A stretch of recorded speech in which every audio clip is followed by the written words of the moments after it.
করি, সে দোয়া আল্লাহ কবুল করেন। আমি একটি ছোট্ট উদাহরণ দিয়ে আপনাদের সামনে কথা বলবো। আপনি জানেন সামারকান্দ এটি উজবেকিস্তানের একটা প্রসিদ্ধ শহর। সামারকান্দের মধ্যে দেখা গেল একবার অনাবৃষ্টি, কোনো বৃষ্টি নাই, বাদল নাই। বৃষ্টি বাদলের অভাবে গাছপালা সব শুকিয়ে গেছে, পশুরা সব মারা যাচ্ছে, মানুষ কষ্ট পাচ্ছে। এখন ইস্তেসকার দোয়া করা দরকার। ইস্তেসকার দোয়া চতুর্দিকে অনুষ্ঠিত হচ্ছে।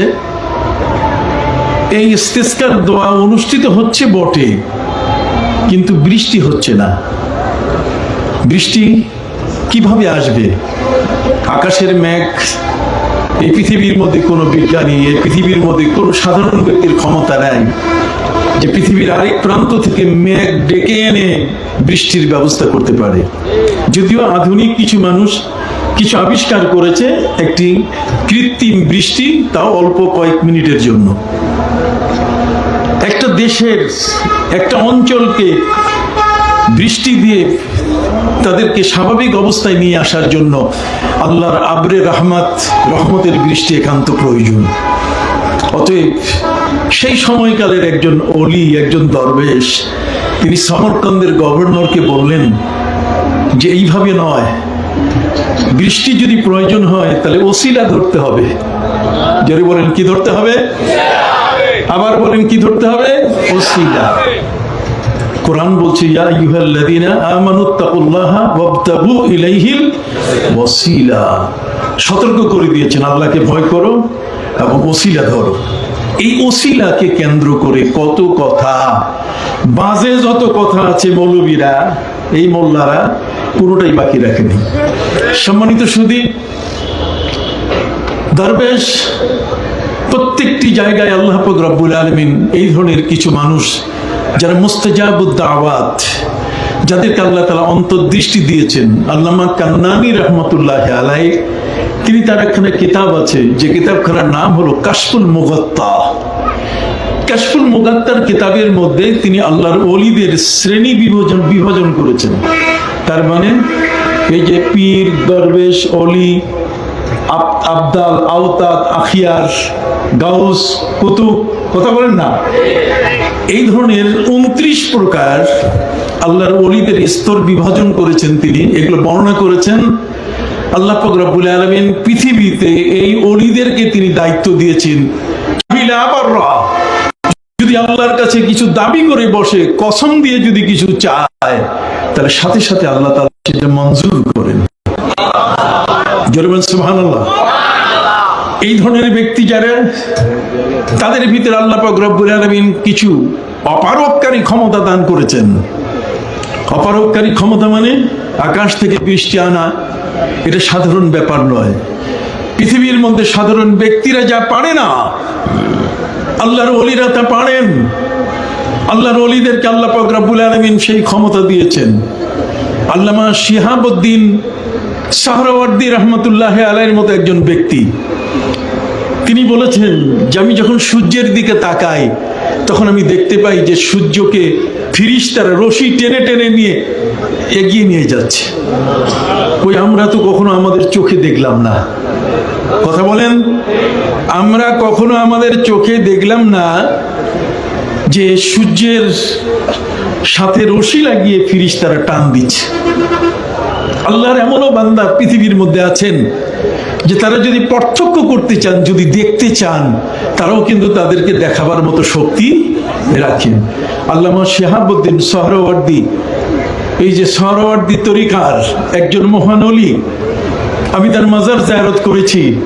তিনি এমন একজন ব্যক্তি, তিনি এই প্রশ্নের সম্মুখীন হলেন। তাকে বলা হলো যে আকাশের যে সূর্যটা, সেটা ফিরিস্তারা রশি ধরে টেনে নিয়ে যাচ্ছে, এটা আপনি দেখেন কেমনে? উনি বলছেন তোমরা দেখবা, তোমরা দেখতে চাইলে দেখো।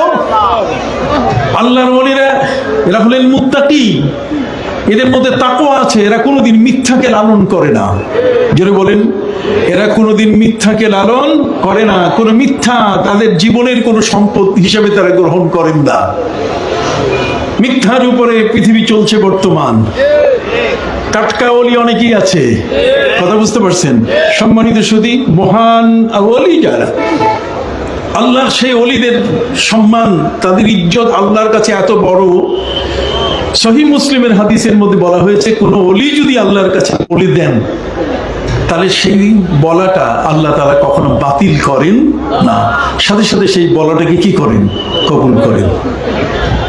সম্মানিত সুধী, আমরা যদি লক্ষ্য করি তাহলে আমরা দেখতে পাবো সেই সামারকান্দ এরিয়ার মধ্যে একজন দরবেশ, এই দরবেশ সাধারণ মানুষ, এই দরবেশ তিনি দেশের গভর্নরকে বললেন যে আপনাকে একটা কাজ করতে হবে, একটা ওসিলা ধরতে হবে, ওসিলা ছাড়া হবে না, আরেকজনের মাধ্যমে আরেকজনকে কানে ফু দিতে হবে, তাকে বলতে হবে, তিনি আপনার কথাটা বলবেন। যারা অগ্রসরমান, যারা আগে আছেন, যাদের মর্যাদা উপরে, তাদের সাথে যোগসূত্র তৈরি করতে হবে। গভর্নর সাহেব বললেন, আমি তো এটা বুঝতেছি না, সমরকন্দ এলাকার মধ্যে বৃষ্টি দরকার, আর সেই বৃষ্টি পাওয়ার জন্য ওসিলা ধরতে। আপনি বললেন যে ওসিলা মানে কি, রশি ধরবো না অন্য কিছু?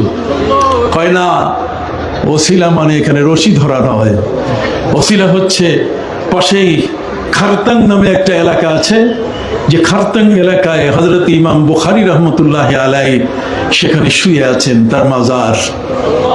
আপনি বন্ধ ঘোষণা করেন, আপনার এই সমরকন্দ শহর এটা বন্ধ ঘোষণা করে আপনি আপনার কর্মচারী, কর্মকর্তা, ইমানদার ব্যক্তিদেরকে নিয়ে তার মাজারে যান, তার মাজারে গিয়ে ওখানে দোয়া করেন। দেখবেন তার পাশে দোয়া করলে আল্লাহ তাআলা তার দিকে তাকিয়ে এলাকার, অঞ্চলের উপরে তিনি আকাশের বৃষ্টির ব্যবস্থা করবেন। একজন আল্লাহর ওলির এই ধরনের একটি কথা, এটা বিশ্বাস করার জন্য ঈমানের দরকার আছে কিনা? জোরে বলেন, ঈমানের দরকার আছে কিনা? হযরত আমর ইবনে আস রাদিয়াল্লাহু তাআলা আনহু, নবী করিম সাল্লাল্লাহু আলাইহি ওয়াসাল্লামের একজন বিশিষ্ট সাহাবী, তিনি যখন দেখলেন যে সিরিয়ার দামেস্কে খ্রিস্টানদের দ্বারা মুসলমানরা অত্যাচারিত হচ্ছে, আক্রমণের শিকার, এলোপাতারি ভাবে খ্রিস্টানরা মুসলমানদের মারতেছে, হযরত আমর ইবনে আস রাদিয়াল্লাহু তাআলা আনহু তিনি 300 জন ঘোড়সওয়ার নবীর সাহাবীদের তৈরি করলেন যে চলেন আমরা যাইয়া দামেস্কে গিয়ে মুসলমানদের সাহায্য করি। মুসলমানদের সাহায্য করার জন্য হযরত আমর ইবনে আস রাদিয়াল্লাহু তাআলা আনহু 300 জন ঘোড়সওয়ার, ঘোড়ার পিঠে যুদ্ধ করতে পারে এমন যোদ্ধাদেরকে সাথে নিয়ে রওনা করলেন। মদিনা মুনাওয়ারা থেকে রওনা করে করে যখন তিনি শাম দেশ সিরিয়া এসে পৌঁছলেন, সিরিয়ায় যেখানে তিনি পৌঁছছেন, সিরিয়ার যে শহর দামেস্ক, সেই দামেস্কের মধ্যে প্রবেশ করা সহজ ছিল না। মাঝখানে বিশাল একটা নদী ছিল, যে নদীটির নাম হচ্ছে টাইগ্রিস নদী, যাকে আরবিতে বলে, উর্দুতে বলে, ফার্সি ভাষায় বলে দাজলা। কি নাম? দাজলা নদী। দাজলা নদীর প্রান্তে এসে তারা পৌঁছে গেলেন। মাঝখানে মুসলমানরা আসতেছে, এই সংবাদ পাওয়ার সাথে সাথে খ্রিস্টান যারা দায়িত্বশীল ছিল তারা ঘোষণা করে দিয়ে গেল যে এই নদীর মধ্যে, এই টাইগ্রিস নদীতে কোনো নৌকা চলবে না, পারাপারের যত সেতু আছে, কালভার্ট আছে, সবকিছু ধ্বংস করে দিতে হবে, কোনোভাবেই যেন মুসলমান ওপার থেকে এপারে আসতে না পারে। মুসলমানদের বাধা সৃষ্টি করা হলো নৌকা বন্ধ করে দিয়ে। কি? নৌকা বন্ধ করে দিয়ে, সেতু ভেঙে, পারাপারের ব্রিজ ভেঙে মুসলমানকে কি থামানো যায়?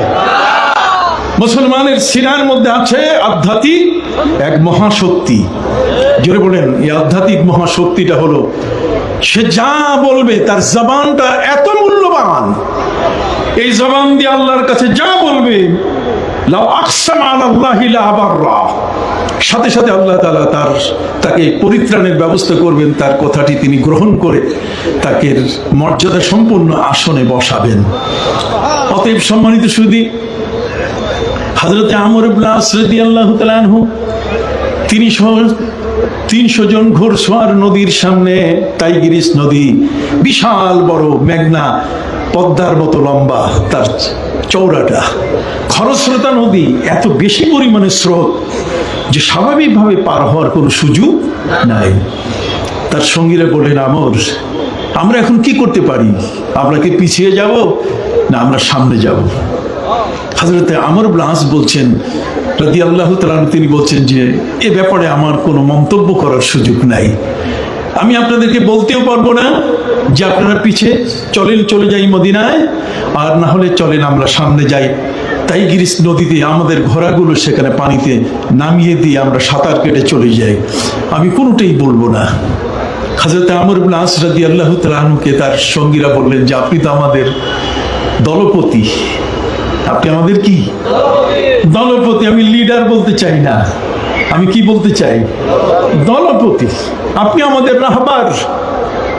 আপনার কথা অনুযায়ী, আপনার সাহস এবং শক্তির উপরে আমরা আজকের এ পর্যন্ত এসে পৌঁছি, কিন্তু এই নদী, এত বড় নদী পার হব কিভাবে? আপনি নিজেও কোনো আমাদেরকে বলবেন না, তাহলে এটা কে বলবে?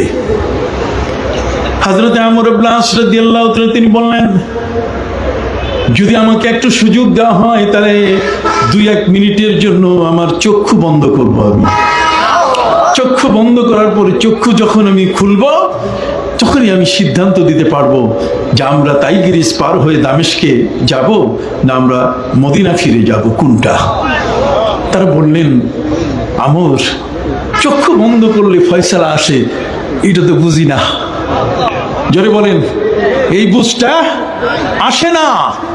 এটা কি করে আসতে পারে? এটা তো একটা সাধারণ বিষয় নয়। চক্ষু বন্ধ করলাম, খুললাম, এরপরে আমি উত্তর দেওয়া শুরু করলাম। এই যে বিষয়গুলো, এগুলো সব আধ্যাত্মিক জগতের সাথে একটার সাথে আরেকটা এমনভাবে জড়িত যে কোনোটার থেকে কোনোটাকে আলাদা করার কোনো সুযোগ নাই। সম্মানিত সুধী, নবী করিম সাল্লাল্লাহু আলাইহি ওয়াসাল্লামের যত সাহাবী, সকল সাহাবী হলেন আফজালুল আউলিয়া। কথা বলবেন, নবীদের পরে পৃথিবীতে যদি সবচেয়ে বড় ওলি থাকে, তাহলে আমার প্রিয় নবী সাল্লাল্লাহু আলাইহি ওয়াসাল্লামের প্রত্যেক সাহাবী যারা নবী করিম সাল্লাল্লাহু আলাইহি ওয়াসাল্লামের সোহবতে ছিলেন, তারা প্রত্যেকেই এক একজন কি ওলি। জোরে বলেন, এক একজন কি? তারা এমন একটি জায়গায়, এমন এক মহা জ্ঞান ভান্ডারের পাশে তাদের অবস্থান, যেখান থেকে শুধু কুরআন ও মানিক, হারিয়ে যাওয়া, অদৃশ্যে থাকা জ্ঞানগুলো শুধু লুফে নিচ্ছেন তারা। আমার প্রিয় নবী সাল্লাল্লাহু আলাইহি ওয়াসাল্লাম তো মহা জ্ঞানের অধিকারী। কতক্ষণ না? এত বড় যে ফাকান নাবিয়িনা ফি খালকি ওয়া ফি খুলুকিন ওয়া লাম ইউদানুহু মিন ইলমি ওয়ালা কারামি। নবীর সম্মানের সমকক্ষ যেমন হওয়ার কোনো সুযোগ নাই, আর নবীর জ্ঞান ভান্ডারের সমকক্ষ হওয়ার মতো পৃথিবীর কারো কোনো সুযোগ নাই। কোনো মৌলবী যদি বিশ্বের কোনো বড় বিশ্ববিদ্যালয় পড়ে এসে বলে যে আমি জানি, আমি বহু কিছু জানি, তো তাকে বলা হবে ফাকুল লিমান ইয়াদঈ ফালসাফাতান হাফাজতা শাইয়ান ওয়া গাবাত আনকাল আশিয়াও। যে দাবি করে যে আমি বহু কিছু জানি, তুমি তাকে বলো তুমি এখনো কিছু জানো? শুধু এখনো তুমি বিন্দু মাত্র জেনেছো, এখনো গোটা জগৎ সমূহ তোমার জানার কি আছে, বাকি আছে। আলা কুল্লি জি ইলমিন আলিমুন, জাননেওয়ালার উপরে কি আছে? জাননেওয়ালা আছে। শুধু মণ্ডলী, প্যারে হাজিরিন, হযরত আমর ইবনে আস রাদিয়াল্লাহু তাআলা চক্ষু বন্ধ করে তিনি উত্তর দিবেন, এটা আবার কোন কথা? চক্ষু বন্ধ করলে কি হবে? হযরত আমর ইবনে আস রাদিয়াল্লাহু তাআলাকে জিজ্ঞেস করার পরে তিনি বললেন, চক্ষু বন্ধ করলে আমার প্রিয় নবীজির সাথে দেখা হয়ে যাবে। সেই চক্ষু কোন চক্ষু?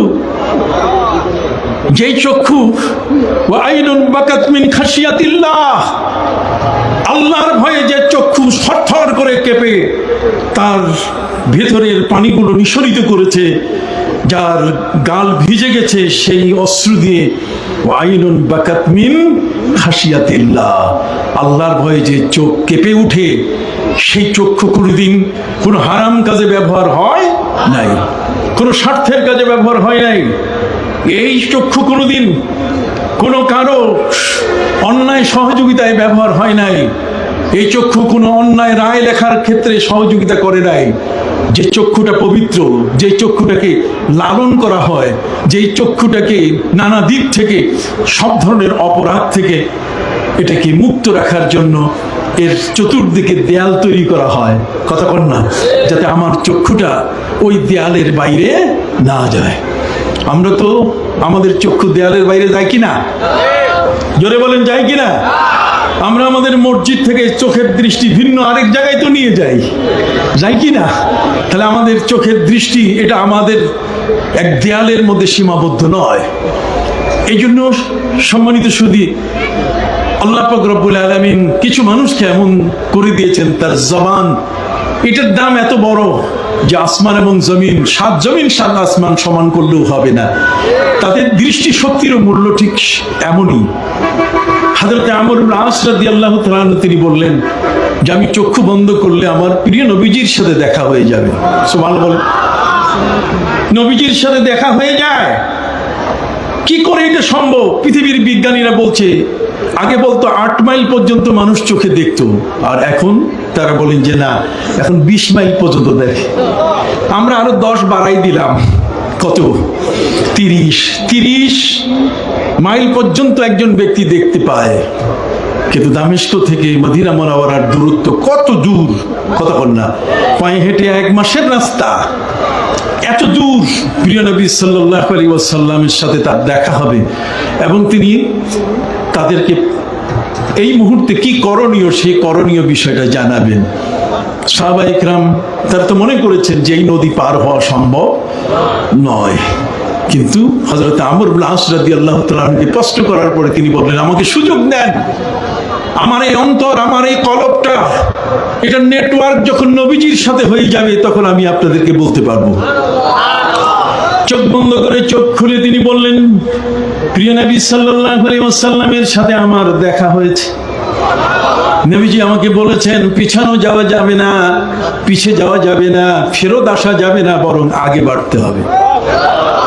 हम तो मुसलमान हैं पीछे हटने वाले नहीं, हम तो मुसलमान हैं पीछे हटने वाले नहीं, सीने हैं सामने सरनगू करने वाले नहीं।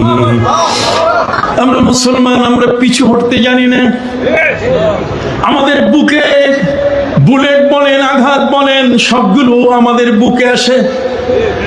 সম্মানিত সুধী, তার কারণ আমাদের ভিতরে আল্লাহ পাক রব্বুল আলামিন ঈমানি শক্তি দিয়েছেন এত বড়, যে ঈমানি শক্তিতে আমরা এত বেশি বলিয়ান। ঈমানটাকে আমরা অদৃশ্য থাকার পরও এটাকে আমরা নানাভাবে লালন করি, এটাকে আমরা জিকির দিয়ে এটাকে সাজাই, এটাকে শক্তিশালী করি আল্লাহর জিকির দিয়ে। সুবহানাল্লাহ বলেন, আল্লাহর জিকির দিয়ে আমাদের ঈমানকে আমরা কি করি? শক্তিশালী করি। আমাদের ঈমান, আমাদের আমল শক্তিশালী হয়। জিকির, আল্লাহর স্মরণ, আল্লাহর স্মরণটাকে যদি আপনি আনতে পারেন আর প্রিয় নবী সাল্লাল্লাহু আলাইহি ওয়াসাল্লামের মহব্বতটাকে যদি আপনি প্রাধান্য দিতে পারেন, তাহলে পৃথিবীর মধ্যে আপনার জন্য আর কোনো অস্ত্রের প্রয়োজন নাই। সুবহানাল্লাহ বলেন, কোনো অস্ত্রের প্রয়োজন নাই। একই মাহকাম আমল পায়ে হাম মোহব্বতে ফাতে আলম জিহাদে জিন্দগি মে ये है मर्दों के शमशीरे। অতএব যদি ঈমানের উপরে অবিচল থাকতে পারেন আর আমলটা যদি ঠিক থাকে আর নবীজির মহব্বত যদি আপনার অন্তরে আপনি ধারণ করতে পারেন। নবীর মহব্বত মানে নবীকে ভালোবাসে তা নয়, নবীর স্ত্রীদেরকেও ভালোবাসতে হবে। তাদেরকে যে মর্যাদা আল্লাহ দিয়েছেন, ওয়া আজওয়াজুহু উম্মাহাতুহুম, মায়ের মর্যাদা তাদের দিতে হবে। মায়েদেরকে কোনো শব্দে, কোনো কথায় তাদেরকে আহত করা যাবে না। তাদের কোনোদিন কোনো অবস্থাতেই তাদের মান ক্ষুণ্ণ করা যাবে না। নবীর সাহাবী যারা, নবীজি যাকে ভালোবেসেছেন তাদেরকে আমাদের কি করতে হবে? ভালোবাসতে হবে। নবীজি বলছেন হুব্বুল আনসারি মিনাল ঈমান। আনসারী সাহাবী যারা, যারা মদিনা মুনাওয়ারায় আমার নবীকে সহযোগিতা করেছে, তাদেরকে ভালোবাসাও কি ঈমান। ঈমান হুব্বুশ শাইখাইন ওয়া তাকরিমুল খাতানাইন, কতক্ষণ না, তাজিমুশ শাইখাইন ওয়া তাকরিমুল খাতানাইন। তাজিমুশ শাইখাইন মানে হযরত আবু বকর সিদ্দিক, হযরত ওমর ফারুক রাদিয়াল্লাহু তাআলাকে সম্মান করতে হবে। এর থেকে আমাদের থেকে বেরিয়ে গেছে শিয়া সম্প্রদায়। শিয়া সম্প্রদায়ে প্রতি বছর 10ই মুহররম একটি বলদ গরু কিনে এনে তার উপরে লাল শালু কাপড় দিয়ে এক পাশে আবু বকর আর এক পাশে ওমর লেখে তারা সেটাকে ঝাড়ু দিয়ে পিটায়। আবু বকর মরতা হয়, ওমর কো মরতা হয়। আবু বকরকে মারে, ওমরকে মারে। তার কারণ হচ্ছে এই যে নবী করিম সাল্লাল্লাহু আলাইহি ওয়াসাল্লামের ইন্তেকাল মোবারকের পরে হযরতে ফাতেমা রাদিয়াল্লাহু আনহা আবু বকর সিদ্দিক রাদিয়াল্লাহু আনহুর কাছে এসেছিলেন। আবু বকর সিদ্দিক রাদিয়াল্লাহু আনহু নবীর কন্যা, তাকে কি সম্মান কম দিবেন? জোরে বলেন। হযরতে ফাতেমা হলেন সাইয়্যিদাতুন নিসায়ে আহলিল জান্নাহ, জান্নাতি নারীদের সরদার, তার বিশাল মর্যাদা। অতএব সেই সাইয়্যিদায়ে শাবাবে আহলিল জান্নাহ, জান্নাতের দুই যুবকের যিনি কি মা। কথা বুঝতে পারছেন?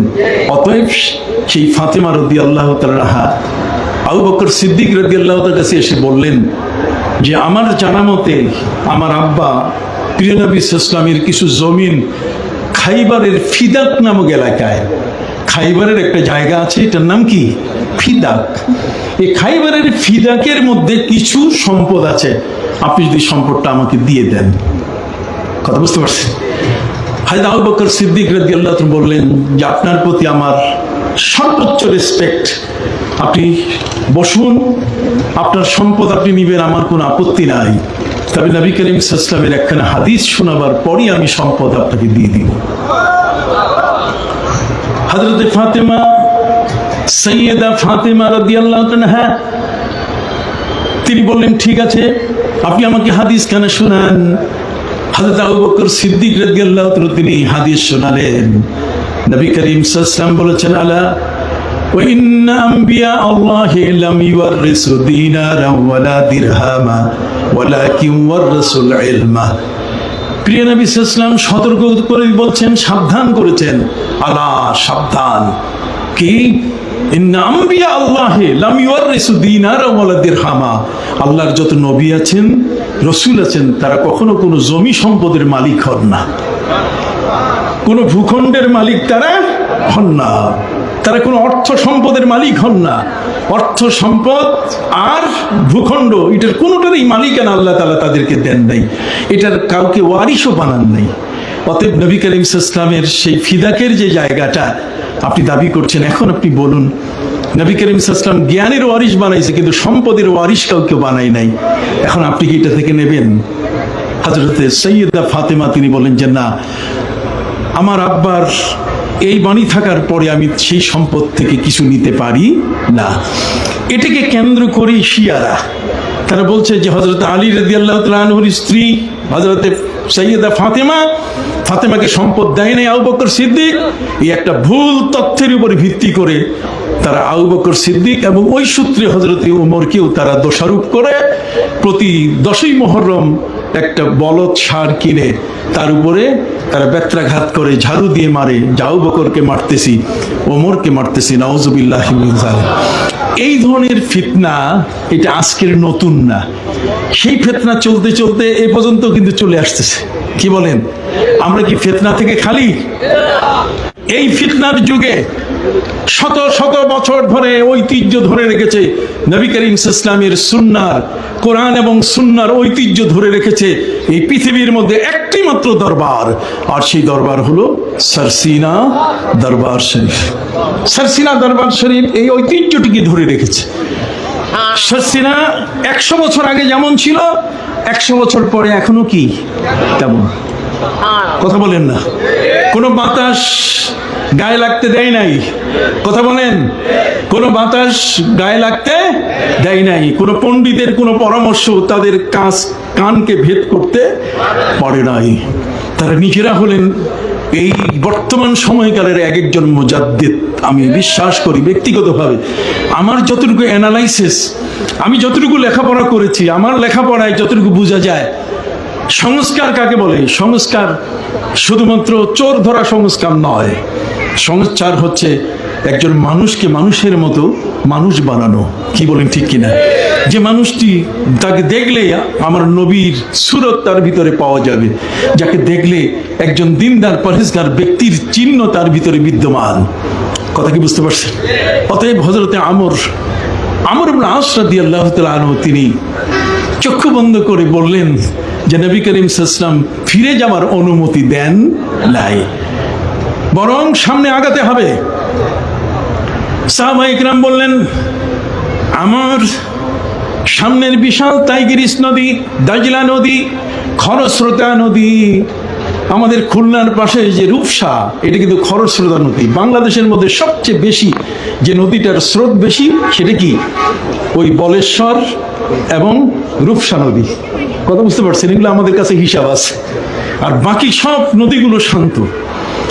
টাইগ্রিস নদী, দাজলা নদী ছিল খরস্রোতা, এত বেশি স্রোত তার ভিতরে ছিল যে কিছু একটা রাখলে মানুষ ভেসে যায়, মানুষের মালামাল নৌকা সবকিছু ভেসে যায়। হযরতে আমর ইবনে আস রাদিয়াল্লাহু তাদেরকে বললেন, নবী করিম সাল্লাল্লাহু আলাইহি ওয়াসাল্লাম বলেছেন এই পুরা দাজলা নদী পাড়ি দিতে, নদী পাড়ি দিয়ে ও পাড়ি গিয়ে উঠতে হবে, এবং চোখের নিমিষে আল্লাহ রাসূল সাল্লাল্লাহু আলাইহি ওয়াসাল্লাম বলেছেন যেখানে একটি ঘোড়ার পায়ের খুরা পর্যন্ত দাজলা নদীর পানি ভিজবে না, পানিতে ভিজবে না।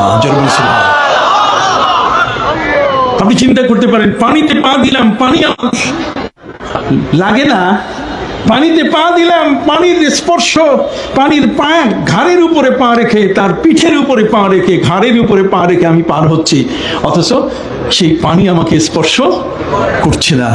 সুবহানাল্লাহ বলেন। এটির নামই হলো আধ্যাত্মিকতার, যারা মুতাসাব্বিফিন, যারা আল্লাহওয়ালা, তারা যখন আল্লাহকে কিছু বলেন তখন আল্লাহকে বলার সাথে সাথে তাদের ব্যবস্থাটা ঠিক এরকমই হয়। হযরতে শাহজালাল ইয়েমেনি রহমতুল্লাহ আলাইহি সুরমা নদী পাড়ি দিয়েছেন, এক জায়নামাজে 360 জন উঠাইছেন, কিন্তু জায়নামাজ ভিজে নাই। জায়নামাজ কি ভিজে নাই? জায়নামাজের একটা সুতা পর্যন্ত ভিজে নাই। খুব মনে রাখবেন, আমার জীবনে আর বলার সুযোগ হবে কিনা আমি জানি না, কিন্তু মনে রাখবেন যে জায়নামাজ, একটি ছোট্ট জায়নামাজে একজন ব্যক্তি রুকু সেজদা করে তার ইবাদত করতে পারে, আর সেই এক জায়নামাজে কত? 360। আপনি জানেন মাছের পিঠে সওয়ার হয়ে এই বাংলাদেশের জমিনে সুদূর ইরানের বাল্খ থেকে এসেছেন হযরতে শাহ সুলতান মাহমুদ বলখি মাহি সাওয়ার রহমতুল্লাহ আলাইহি। মাছের পিঠের উপরে সওয়ার হয়ে তিনি আসছিলেন, নদীর পাশে তিনি বিশেষ সাধনায় ব্যস্ত। ঠিক ওই মুহূর্তে তার ভিতরে ইলহাম চলে আসলো। এলকা হলো ওহি এক জিনিস, ইলহাম এক জিনিস, এলকা কি আরেক জিনিস। ফাআলহামাহা ফুজুরাহা ওয়া তাকওয়াহা। সম্মানিত সুধী, একটি গাভীর বাছুর জন্ম নেওয়ার পরে সে জানে মায়ের দুধটা কোন জায়গায় আছে। কে জানে কি না? এটা আল্লাহর পক্ষ থেকে তার ভিতরে ইলহাম হয়, তার ভিতরে আল্লাহ তাআলা এই অনুভূতিটা দিয়ে দেন যে কোন জায়গায় তার খাবারটা আছে। অতএব ইলহাম হলো এমন একটা বিষয় যে ইলহামের এই বিষয়টি আল্লাহর পক্ষ থেকে আল্লাহর ওলিদের কাছে আল্লাহ তাআলা এখনো দিয়ে যাচ্ছেন। ইলহাম ওহির পরে পৃথিবীর মধ্যে এখন চলমান কি? ইলহাম। আবার বলেন, এটা চলমান কি? ইলহামের দুয়ার বন্ধ হয় নাই। ইলহামের দুয়ার বন্ধ হয় নাই। ইলহাম হচ্ছে আল্লাহর পক্ষ থেকে এমন কিছু অন্তরের মধ্যে দিয়ে দেওয়া যেটাতে ওহী নয়, কিন্তু অনুভূতিটাই এমন পরিষ্কার হয়ে যাবে যে সেই অনুভূতিটার কারণে বুঝতে পারবে যে এই জিনিসটা এই হবে। সুবহানাল্লাহ বলেন। অতএব হযরতে শাহজালাল ইয়েমেনি রহমতুল্লাহ আলাইহি তিনি 360 জন ব্যক্তিকে একটা জায়নামাজের উপরে উঠালেন। জায়নামাজটা ছোট ছিল। আপনি যুক্তি দেন, খুব চমৎকার। আসেন দেখি, ইরানের বলখের সেই শাহ সুলতান মাহমুদ একজন রাষ্ট্রপ্রধান, কেউ কেউ বলেছেন তিনি একজন রাষ্ট্রের দায়িত্বশীল ব্যক্তি ছিলেন। রাষ্ট্রের দায়িত্বশীল ব্যক্তিরা যখন এই পথে চলে আসে তখন এই দুনিয়াকে তারা বিয়োগ করে দেয়। সেই দুনিয়াটা আর তাদের কাছে ভালো লাগে না। আনতা আবুদাল্লাহ কাআন্নাকা তারা ফাইল্লাম তাকুন তারাহু ফাইন্নাহু ইয়ারাক। ইয়া ইলাহি মুঝসে মুঝকো দূর কর তাকে দেখো তুচ্ছ তুসকো और नजर। কবি বলেছেন কি চমৎকার, যে আল্লাহ তুমি আমার থেকে আমাকে দূরে করে দাও। ইয়া ইলাহি মুঝসে মুঝকো দূর কর তাকে দেখো তুঝসে তুঝকো এক নজর। তুমি আমার থেকে আমাকে দূর করে দাও। আমার থেকে আমাকে দূর করার অর্থ কি? অর্থ হলো যে পৃথিবীর লোভ লালসা, এই পৃথিবীর যত ধরনের মোহ মায়া ভালোবাসা, এই পৃথিবীর সাথে আমার যত সম্পৃক্তি, এই পৃথিবীর সম্পদ, এই পৃথিবীর যা কিছু আছে প্রত্যেকটার সাথে আমার যে সম্পর্কটা, এই সম্পর্কটার থেকে তুমি আমাকে আলাদা করে দাও। আমার পা এই মাটি থেকে তুমি আলাদা করে উপরে নিয়ে যাও। আমি এই মাটিতে আর পা রাখতে চাই না। এই মাটির উপরে যারা আছে তাদের সাথে আমি সম্পর্ক করতে চাই না। আমি সম্পর্ক করতে চাই একমাত্র তোমার সাথে। কথা বুঝলেন? যেটা হযরতে জাফর সাদেক রহমতুল্লাহ আলাইহি তিনি বলেছেন। আল্লামা জাফর সাদেক রহমতুল্লাহ আলাইহি তিনি বলছেন, না খাহাম খোবে দুনিয়া না খাহাম রাহাতে উকবা, না খাহাম খোবে দুনিয়া না খাহাম রাহাতে উকবা, अगर खाहम तोरा खाहम ना खाहम बागे রিদওয়ানেরা। আপনি জানেন ইমাম আবু হানিফা রহমতুল্লাহ আলাইহি তিনি তার জীবনে ৪৫০০ ওস্তাদের কাছে পড়ছেন। একটু সুবহানাল্লাহ বলেন। কত? ৪৫০০ ওস্তাদের কাছে পড়ে সেই ইমাম আবু হানিফা তিনি পীর ছাড়া কিছুই বুঝেন নাই। তার ২ জন পীর ছিলেন। এই ২ জন পীরের মধ্যে হযরতে ইমাম বাকের আর একজন হলেন হযরতে জাফর সাদেক রহমতুল্লাহ আলাইহিমা। হযরতে জাফর সাদেক তিনি বাগদাদে বাস করতেন। বাগদাদে বাস করার কারণে জাফর সাদেকের কাছে লোকের সংখ্যা বাড়তে শুরু করলো। আল্লাহর ওলিদের কাছে মানুষ আসে। এখানে আসার পরে মানুষ আখিরাতমুখী হয়। দুনিয়ার কোনো সম্পদ পাওয়া যায় না এই দরবারে। কথা কোন না? দুনিয়ার কোনো সম্পদ এই দরবারে পাওয়া, এখানে সব আখিরাতের সম্পদ। সুবহানাল্লাহ বলেন। আখিরাতের সম্পদ। ওয়ালা দারুল আখিরাতু ওয়ালাল আখিরাতু খায়রুল লাকা মিনাল উলা। আখিরাতেই হলো আমাদের পৃথিবীর জীবনের চেয়ে সবচেয়ে উত্তম জীবন। অতএব যে জীবন সবচেয়ে বেশি স্থায়ী, যে ভীষণ পার্মানেন্ট যে জীবন, সেই জীবনের জন্য আমরা এই পৃথিবীটাকে ব্যবহার করি। কিন্তু জাফর সাদেক একটা ব্যতিক্রম ধর্মী। তিনি জাফর সাদেক রহমতুল্লাহ আলাইহি তিনি বললেন, না খাহাম খবে দুনিয়া। আল্লাহর কাছে তিনি আবেদন করলেন যে আল্লাহ, এই দুনিয়ার যত সাজ সজ্জা, যত সৌন্দর্য, যত রূপ আছে না, দুনিয়ার আকর্ষণীয় যা কিছু আছে, আমার কোনোটাই প্রয়োজন নাই। না খাহাম তার মানে আমার কোনো দাবি নাই, আমি এগুলো কিছু চাই না। তুমি একটা সুন্দর বাড়ি দাও, আমাকে সুন্দর ঘর দাও, তুমি আমাকে সুন্দর এই পৃথিবীর মধ্যে যা আছে সবকিছু দাও, অর্থ সম্পদ সবকিছু দিয়ে পরিপূর্ণ করো। তোমার কাছে আমার এমন কোনো দাবি নাই। সবাই বলেন, এমন কি দাবি নাই। না খাহাম খবে দুনিয়া না খাহাম রাহাতে উকবা। উনি বলছেন, আমি পরকালে আপনি আমাকে শান্তি দিবেন আল্লাহ, ওটাও আমি চাই না। আপনি তার এই গভীর তথ্যের ভিতরে ঢুকলে অবাক হয়ে যাবেন। দুনিয়ার শান্তির জন্য যে উপকরণ, কি বলেন, দুনিয়ার শান্তির জন্য উপকরণ আছে না? ভালো বাড়ি, ভালো গাড়ি, ভালো নারী, কতক্ষণ সব কিছু ভালো চায়। এই ভালো চাইতে চাইতে চাওয়ার শেষ নাই। নবী করিম সাল্লাল্লাহু আলাইহি ওয়াসাল্লাম বলেছেন, বনি আদম যদি একটা জমিনের মালিক হয়, সে আরেকটা চাবে। কথা বুঝেন নাই? তার চাওয়া শেষ হবে না, চাহিদা কোনোদিন শেষ হবে না। সম্মানিত সুধী, দুনিয়ার কোনো চাহিদা চাই না। আনতাবুদাল্লাহ কাআন্নাকা তারা ফাইন লাম তাকুন তারাহু ফাইন্নাহু ইয়ারাক। সুফিয়ানে ইকরাম হাদিসের এই অংশটা এর কেরাত করতে গিয়ে, এটা পাঠ করতে গিয়ে 2 ভাগে পাঠ করছেন। কয় ভাগে? আপনি কি আমার আলোচনা শুনতেছেন? সম্মানিত শুধু একটু মনোযোগ সহকারে শুনুন। আপনি কিন্তু এমন একটা দরবারে এসেছেন, আমি তো বলেছি যে সারা পৃথিবীতে বেমিসাল একটা দরবার। আমি আমেরিকা যাই, ইউরোপ যাই, অস্ট্রেলিয়া যাই, পৃথিবীর সমস্ত দেশ, বাংলাদেশের প্রতিটি কোনায় কোনায় ঘেটে ঘেটে সারা পৃথিবীর প্রতিটি অঞ্চল কম বেশি দেখার চেষ্টা করেছি। কিন্তু এই এমন একটা দরবার যার মুরিদকে দেখলে নবীর কথা মনে পড়ে, যার মুরিদকে দেখলে প্রিয় নবী সাল্লাল্লাহু আলাইহি সাল্লামের ভালোবাসার কথা মনে পড়ে। দুনিয়াকে বিসর্জন দিয়ে দাড়ি রেখেছে, দুনিয়াকে বিসর্জন দিয়ে পীর যেই তরিকায় তার মাথার টুপি, যেই পোশাক, ঠিক সেই পোশাককে তারা ধারণ করেছে। এই দুনিয়া বিমুখ, দুনিয়ার সাথে কোনো সম্পর্ক নাই। কথা কন না? দুনিয়ার সাথে আমাদের সাজ গোশ, পোশাক আশাক, এগুলোর মধ্যে কত রকম রং ঢং হয়। আপনি দেখেন না, সৌদি আরবে গেলে এইখানে নকশা, এইখানে নকশা। না না, নাখাহাম খবে দুনিয়া। খব শব্দের অর্থ হচ্ছে সৌন্দর্য, খব শব্দের অর্থ হচ্ছে অনাড়ম্বরতা, খব শব্দের অর্থ হচ্ছে আমি যেটা দেখলে আমার চক্ষু খুশি হয়, যেটা দেখলে একটা মানুষ মনে করে যে আমি কিছু একটা ভালো পারছি। না, হাদিসের মধ্যে যেটা আসছে, হাদিসে জিবরিলে যেটা আসছে যে নবী করিম সাল্লাল্লাহু আলাইহি ওয়াসাল্লামকে প্রশ্ন করা হয়েছে, জিবরিল আমিন প্রশ্ন করেছেন, ইয়া রাসূলুল্লাহ মাল ইহসান, হে রাসূল ইহসানটা কি জিনিস?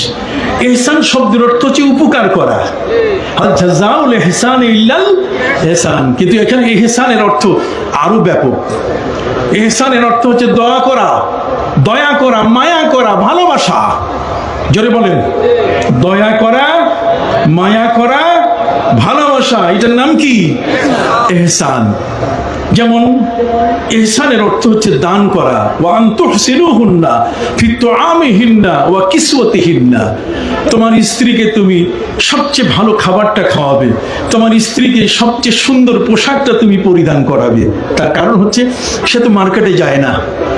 তোমার স্ত্রী মার্কেটে কি, এই বেচারিকে তোমার ঠকানো ঠিক নয়। এই বেচারি যে তোমাকে নিয়ে পড়ে আছে তোমার ঘরে, তোমার চা থেকে, তোমার খাবার থেকে, তোমার বিছানা সোজা করা থেকে, তোমার তাহাজ্জুদের পানি থেকে, তোমার গোসলের গরম পানি থেকে, সবকিছু যে স্ত্রী তোমার সন্তান দান থেকে নিয়ে সবকিছুতেই সে।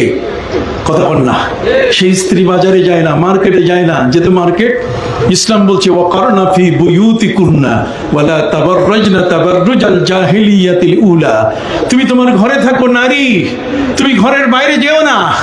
ঘরের বাইরে গেলে তোমার স্বামীর সাথে ঝগড়া হয়ে যাবে। বাইরে গেলেই ওই নারীর সাথে স্বামীর কি হবে? ঝগড়া হবে। আপনি বলবেন যে হুজুর এটা কোন দেশি কথা আপনি বললেন? বাইরে গেলে সেই নারীর সাথে স্বামীর ঝগড়া হবে, কারণটা কি? কারণ হচ্ছে সে অন্যের ঘরে যখন যাবে, অন্য আরেকটা মার্কেটে গিয়ে যখন দেখবে যে বিদেশি এত বড় বড় লোশন মোশন, এই ডাব সাবান, স্বামীর তো ওই ধরনের তার শক্তি নাই যে স্ত্রীকে সেইগুলো দিতে পারবে। আসার পরে খামাখাই বিছানায় ঝগড়া শুরু করে দিবে যে তুমি কিছুই দাও নাই। অমুকের স্বামী ইটালিতে থাকে, অমুকের স্বামী জার্মানি জাপানে থাকে, সে তো এগুলো দিয়েছে। কথা বুঝেন নাই? এই জন্য স্ত্রীর চোখ বড় মারাত্মক। যত নিম্নগামী করে রাখা যায়, যত ঘরের ভিতরে তাকে রাখা যায়, স্ত্রীকে যত ঘরে রাখবেন তত সংসারের সুখ বেড়ে যাবে। কথা বলেন, স্ত্রীকে যত ঘরের ভিতরে রাখবেন তত আপনার সংসার পরিপাটি হবে, ততই আপনার সংসারের মধ্যে আল্লাহর জান্নাতের এক সুমিষ্ট আবহাওয়া, একটা ছাওয়া তার ভিতরে আসা শুরু করবে। আর যখন বাইরে দিবেন, তো বাইরে দিলেই তখন জাহেলিয়ত কি এখন কম আছে? যদি বলেন, মূর্খতা কি এখন কম আছে? আমি অন্যদিকে যাচ্ছি না, আপনাদের খেদমতে যে বিষয়টা বলতেছি, যে নবী করিম সাল্লাল্লাহু আলাইহি ওয়াসাল্লাম তিনি ব্যাখ্যা করলেন মাল ইহসানের, ইহসানের ব্যাখ্যা করলেন। আমি ইহসান শব্দটার অর্থটা বলছি, ওয়া আন তুহসিনুহুন্না ফি তুআমিহিন্না ওয়া কিসওয়াতিহিন্না। তোমরা তোমাদের স্ত্রীকে বড় সুন্দর খাবার খাওয়াবে এবং ভালো পোশাক কিনে দিও।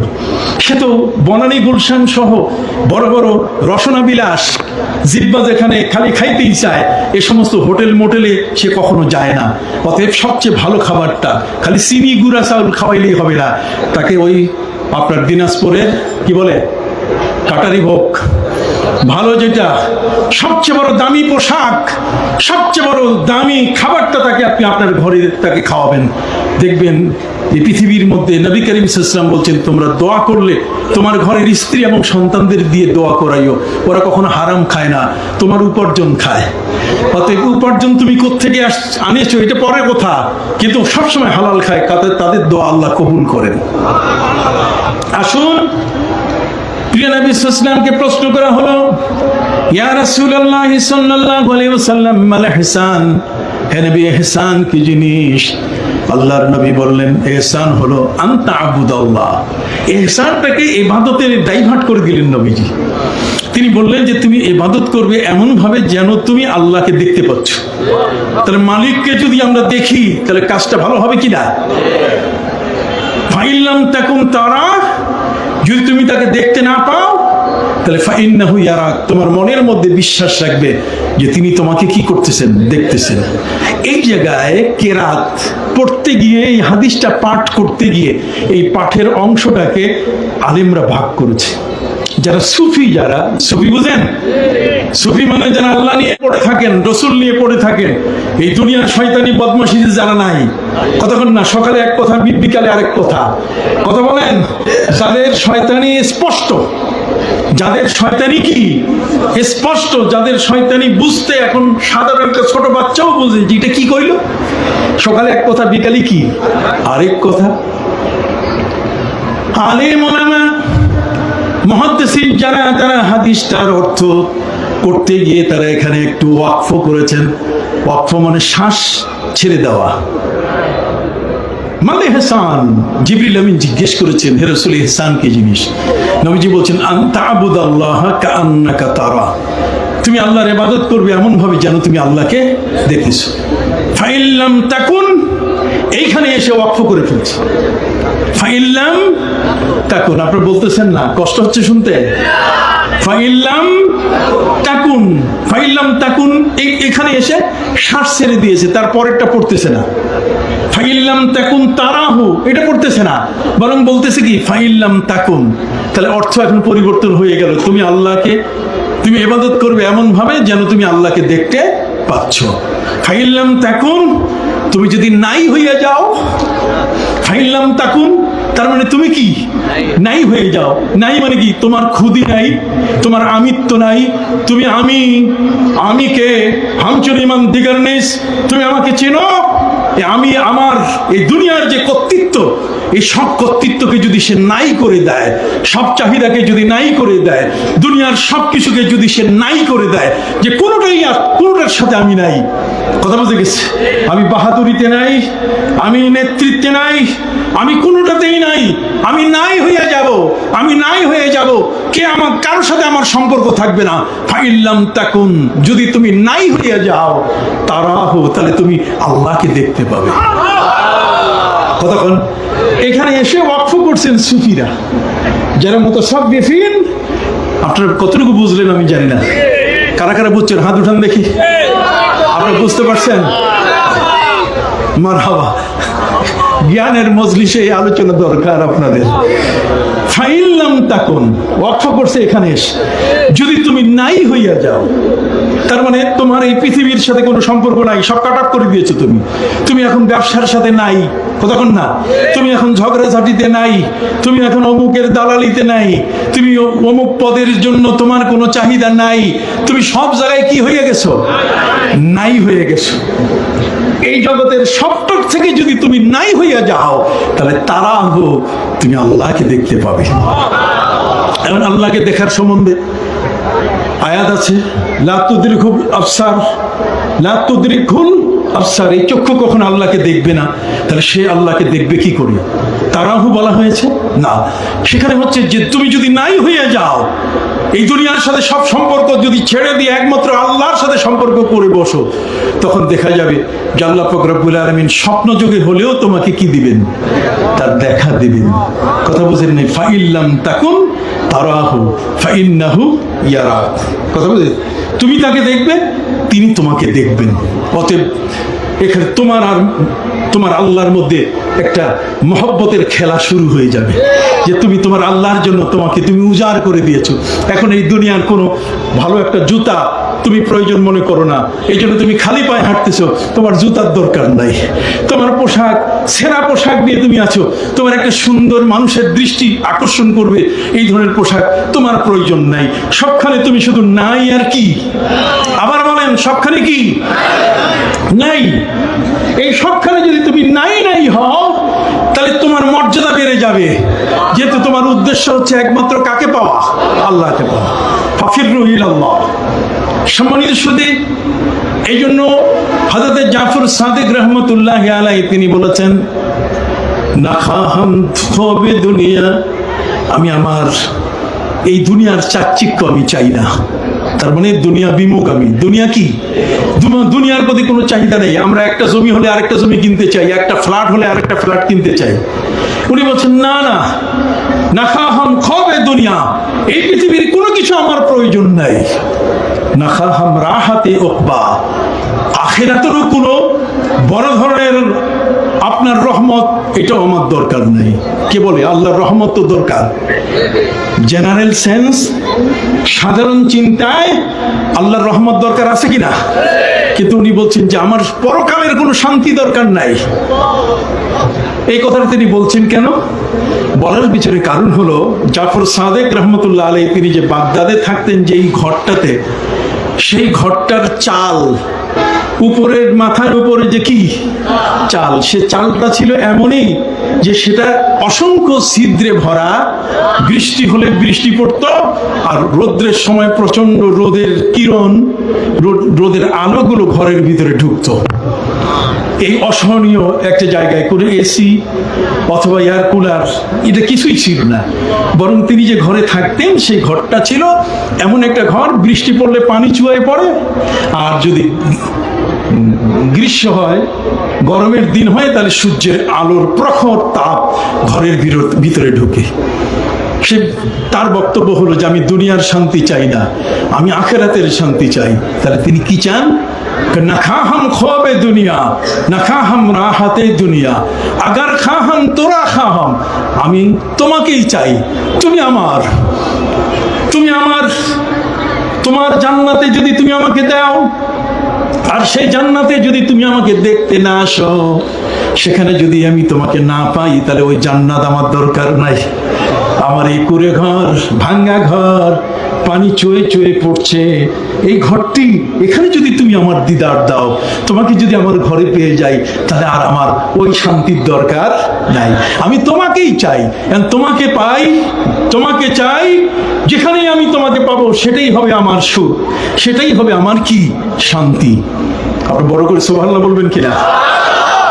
না খা হাম খোবে দুনিয়া, না খা হাম রাহাতে উকবা, আগার খা হাম তোরা খা হাম, চাইলে আমি তোমাকেই চাই।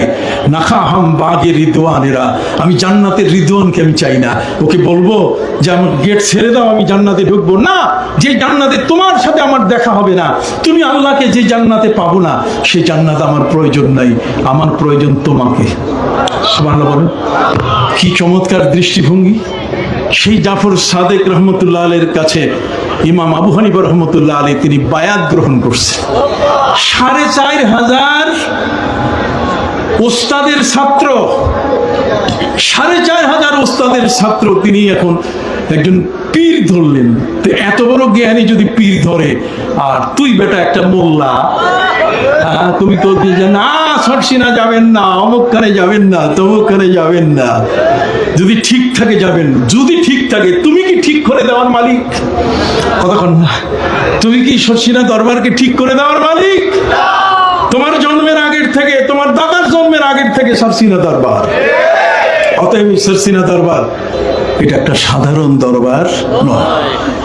আজ বাহারে শরিয়ত, পীরে তরিকত, সরসিনার মরহুম সদ্য পীর সাহেব হুজুর কিবলা রহমতুল্লাহ আলাইহি তিনি কে ছিলেন?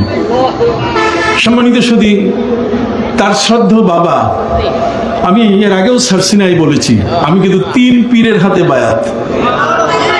কয় পীর? 3 পীর। হযরতে আবু জাফর মোহাম্মদ সালেহ রহমতুল্লাহ আলাইহি, হযরতে শাহ মোহাম্মদ মুহিবুল্লাহ, আর বর্তমান পীর শাহ হুজুরের কাছে 3 পীরের কি মুরিদ। তো কাজেই আমার মধ্যেও তো কিছু আসছে, একেবারে খালি না। কতক্ষণ না, একেবারে খালি না।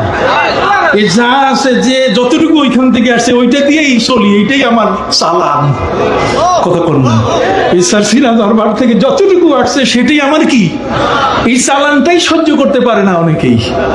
এই চালানটা যখন প্রকাশ করি, এই চালানটা যখন মানুষের কাছে বলি, তখনই দেখে কুল কিনারা পায় না, মিলাইতে পারে না। মিলাবে কেমনে? মিলাইতে গেলে তাকে ওই জাফর সাদেক হইতে হবে। কতক্ষণ না, মিলাইতে গেলে তাকে হতে হবে হযরতে ইমাম আবু হানিফা রহমতুল্লাহ আলাইহির মতো ব্যক্তি, যিনি এত উস্তাদ থাকার পরও তিনি পীরের কাছে বায়াত হয়েছেন। ইমাম শাফি পীরের কাছে বায়াত হয়েছেন। ইমাম আহমদ বিন হাম্বল রহমতুল্লাহ আলাইহি পীরের কাছে বায়াত হয়েছেন। ইমাম আহমদ বিন হাম্বল রহমতুল্লাহ আলাইহি যেদিন ইন্তেকাল করেন, কিতাবে লেখা আছে যে তার জানাজা পড়ার জন্য প্রায় 6 লক্ষের অধিক মানুষ বাগদাদে উপস্থিত হয়েছে। ইমাম আহমদ বিন হাম্বল রহমতুল্লাহ আলাইহির সময়কালে এত সুন্দর মেট্রোফোন ছিল না, মোবাইল ছিল না, কথা কোন না, তড়িৎ গতিতে কারোকে সংবাদ দেওয়ারও কোনো ব্যবস্থা ছিল না, যে কোনোভাবে যোগাযোগ রক্ষা করা যাচ্ছে না, পাশের বাড়িকে বলে অথবা তাড়াতাড়ি হুন্ডা টেনে বাইক টেনে গিয়ে খবর দেওয়া হোক। ইমাম আহমদ বিন হাম্বল রহমতুল্লাহ আলাইহি তিনিও পীরের মুরিদ ছিলেন। আর সেই পীরের মুরিদ হওয়ার পরে তিনি যখন তার জীবনের একটা ছোট্ট ঘটনা বলবো, হ্যাঁ, ইমাম আহমদ বিন হাম্বল রহমতুল্লাহ আলাইহি তিনি হাদিসের কিছু মাসলা নিয়ে একটু বিপদে পড়ে গেলেন। ইমাম বুখারী রহমতুল্লাহ আলাইহির নাম শুনেছেন। ইমাম বুখারী রহমতুল্লাহ আলাইহি ইমাম আহমদ বিন হাম্বলের কাছে 8 বার তার ক্লাসে এসে হাদিস তিনি শ্রবণ করছেন। সেই ইমাম আহমদ বিন হাম্বল রহমতুল্লাহ আলাইহি তিনি তার জীবনের সবচেয়ে বড় যে উল্লেখযোগ্য যে বিষয়টা, সেটা হলো এই যে জানাজার নামাজের মতো একটা জায়গায় 6 লক্ষ মানুষ তার জানাজায় শরীক হয়, এটা কি সাধারণ ব্যাপার? ইমাম আহমদ বিন হাম্বল রহমতুল্লাহ আলাইহি তিনি 12.5 লক্ষ হাদিসের হাফিজ ছিলেন। তার লিখিত হাদিসের কিতাব হচ্ছে মুসনাদে আহমদ। কথা বলেন, মুসনাদে আহমদ। মুসনাদে আহমদের মতো এত বড় একখানে কিতাব তিনি লিখেছেন। সেই মুসনাদে আহমদ যে মানুষটি তিনি লিখছেন, দুনিয়ার মানুষ তাকে ভয় পাইত। এতগুলো 12.5 লক্ষ হাদিসের হাফেজ, তিনি হাদিসের দরিয়া, হাদিসের সমুদ্র, সেই মানুষটি তাকে দুনিয়ার মানুষ ভয় করত, আলেমরা ভয় করত। কিন্তু উনি ভুগতেছিলেন একটি বিষয়, যে কয়েকটা হাদিসের অর্থ তার বুঝে আসতেছিল না। কথা বল। ইমাম আহমদ বিন হাম্বল রহমতুল্লাহ আলাইহি যখন কোনো মুহাদ্দিসের দরবারে গিয়ে বলতেন যে আমি এই কয়েকটি হাদিস বুঝতেছি না, আপনারা আমাকে বুঝাই দেন, ওরা বলছে মাফ চাই, আপনি 12.5 লক্ষ হাদিসের হাফেজ, আপনার সামনে মুখ খোলার ক্ষমতা আমাদের নাই। সম্মানিত সুধী, ইমাম আহমদ বিন হাম্বল রহমতুল্লাহ আলাইহি তার ছেলেকে বললেন, ইয়া বুনাইয়া, হে আমার ছেলে, খবরদার তুমি এই ওলিয়া উলিয়া এদের কাছে তুমি যাবা না। উনি যাইতে নিষেধ করেছেন। একজন এত বড় মুহাদ্দিস, উনি নিষেধ করেছিলেন তার ছেলেকে যে তুমি খবরদার যাবে না, আল্লাহর ওলিদের এগুলো সব আমিও বুঝি না, তুমিও যাইও না। ইমাম আহমদ বিন হাম্বলের 12.5 লক্ষ হাদিসের সোমবার থেকে কয়েকটি হাদিসের অর্থ বুঝতে পারছেন না। যার কাছেই যান, যেই আলেমের কাছে যান, যেই মুহাদ্দিসের কাছেই যান, সেই মুহাদ্দিস বলে যে বাবা মাপ চাই, আপনি তো আমাদের চেয়ে অনেক হাদিস জানেন, এর ব্যাখ্যা আমাদের দেওয়া সম্ভব না। ইমাম আহমদ বিন হাম্বল রহমতুল্লাহ বলছেন যে আমি একদিন সকাল বেলায় বাগদাদের রাস্তা দিয়ে হাঁটা শুরু করলাম। বাগদাদের রাস্তা দিয়ে হাঁটা শুরু করলাম। বাগদাদের রাস্তায় হাঁটতে গিয়ে আমার চোখের সামনে এমন একজন ব্যক্তি পড়ে গেল, যাকে দেখে যা রূপ মানে কিছু মানুষের মধ্যে প্রভাব থাকে। আমি রংপুরের মৌলানা যে বশির আহমদ, এই দুইজনে আমরা হজে গেছি। তো হজে যাওয়ার পরে দুইজনের আমাদের চিন্তা মাথায় আসলো যে আমরা আমাদের পীরে মরহুম আবু জাফর মোহাম্মদ সালেহ রহমতুল্লাহের মতো একজন লোক এই তওয়াফের মাঠে খুঁজে পাই কিনা। তো তওয়াফের মাঠে আমরা এমন কাউকে খুঁজে পেলাম না। দাড়ি কাটা, বুঝতে পারলেন তো, মুছ কাটা, কত ভাবে কত মানুষ। আমরা যখন বের হয়ে সিঁড়ি দিয়ে বাইর হচ্ছি, ওই আবু জাহেলের যে বাথরুম তার পাশ দিয়ে বাবু সালাম দিয়ে ওই মুহূর্তে একজন বুজুর্গ দেখে ফেললাম, যার দাড়ি পোশাক। আমরা দেখে জিজ্ঞেস করলাম, ওয়াইনিন্দা, আপনি কোত্থেকে এসছেন? উনি বলেন মিম মসর। ভাই মিশরের মসর কয়, মিম মসর, ঠিক আছে মসর থেকে। তো ওনাকে দেখেই আমার মনে হলো যে উনি কোনো তরিকার সবক আদায় করেন। আমরা কথাবার্তায় শেষ পর্যন্ত তাকে বললাম, উনি বলছেন যে হ্যাঁ, আমিও কিছু সবক আদায় করি, আর সেই সবকের নমুনা আমার শরীরের মধ্যে প্রকাশ। তারপরে আমার দাড়ি, আমার টুপি, আমার পোশাক আপনারা দেখেই বুঝতে পারছেন।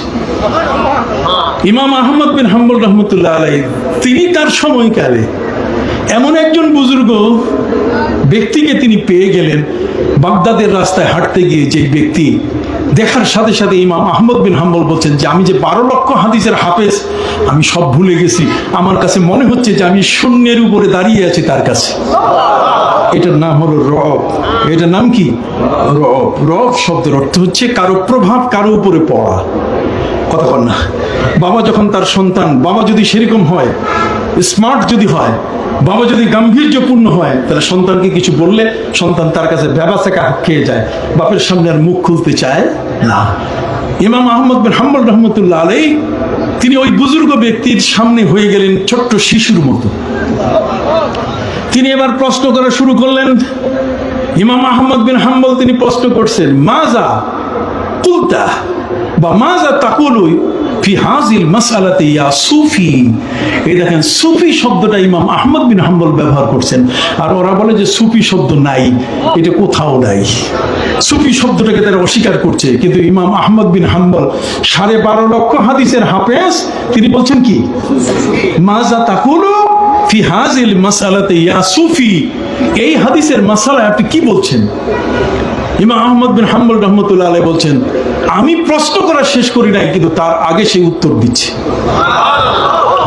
আমি প্রশ্ন করা শেষ করি নাই, তার আগে কি কেন উত্তর দিচ্ছে? যে তার ভিতরে এলমে লাদুন্নি আছে, যেটা আমার এই আহরিত, আমার কাসাবি, আমার আহরণ করা জ্ঞানের চেয়ে কোটি কোটি গুণে শক্তিশালী জ্ঞান, এলমে লাদুন্নি তার কাছে বিদ্যমান।